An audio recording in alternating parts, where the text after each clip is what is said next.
Paul Moreira is a French journalist and documentary filmmaker.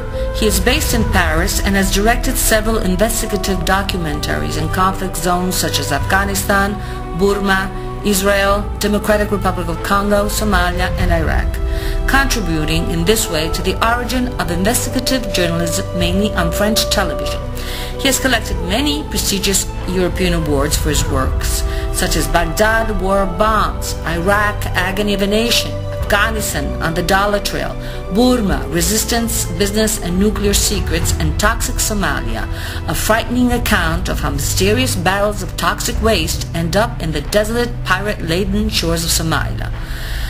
Moreira is heading a campaign, Liberté d'Informer, a civic society movement to align the restrictive French law on the more transparent American Freedom of Information Act model. A petition has gathered nearly 6,000 signatures and a strong public interest. I had the honor of meeting and interviewing him in Italy during the Ilaria Alpi Journalistic Award. This is award-winning journalist Paul Moreira, who is famous for his investigative journalism, I would say. I wanted to ask you, what brought you here to the Ilaria Alpi Film Award, Journalistic Award? I was invited because I had done a film called Toxic Somalia. Toxic Somalia, yes. Right, about toxic waste trafficking in Somalia, and while doing this investigation, I came across the story of Annamaria Capicchioni, of course. You were shot, yes. I worked on that, and was shot in '94. And basically, someone here in Italy saw the film and decided to ask me to come here. Which of your documentaries are you most fond of, or proud of, I would say? Which one expresses best your thoughts, your feelings? Well, the thing is I have a hard time remembering the past, but right now I'm doing a very interesting story about women in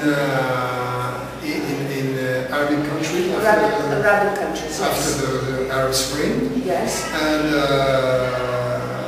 I have the feeling of going into an area that is quite taboo in the Arabic country, which is the question of sexuality and sexual oppression and women oppression, and I have the feeling of entering a world that has not been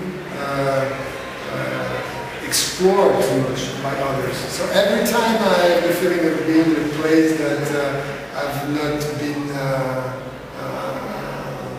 too exposed, yes, I'm proud of what I do. I'm very happy.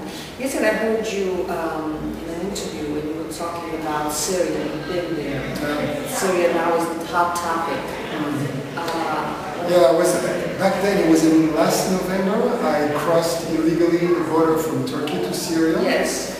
Yeah, I guess I was happy with that too, because it was the first to film the Free Syrian Army in combat. Back then in November, it wasn't something that people knew about. People thought that there were only peaceful demonstrations and people, unarmed citizens demonstrating in cities. And I was embedded with a group from the Free Syrian Army and was able to film every aspect of their life, and even I was able to follow an attack against the Syrian army. Now it's kind of old news, but in November it was well scoped. Yeah, my question is this. Saying, you know, Americans have a difficult time because they have their hands tied, because if they intervene, it's always the Americans. If they don't intervene, they stand and watch.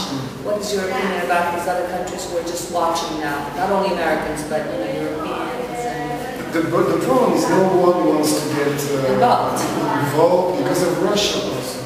Everyone is waiting for the United Nations to make the first move. Exactly.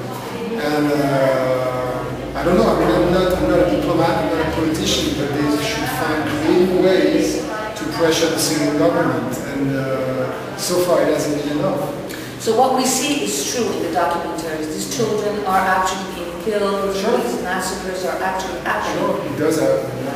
So somebody really has to stop this. I believe so. Yeah. Well, thank you so much and good luck to you. Thank you. Thank you very much.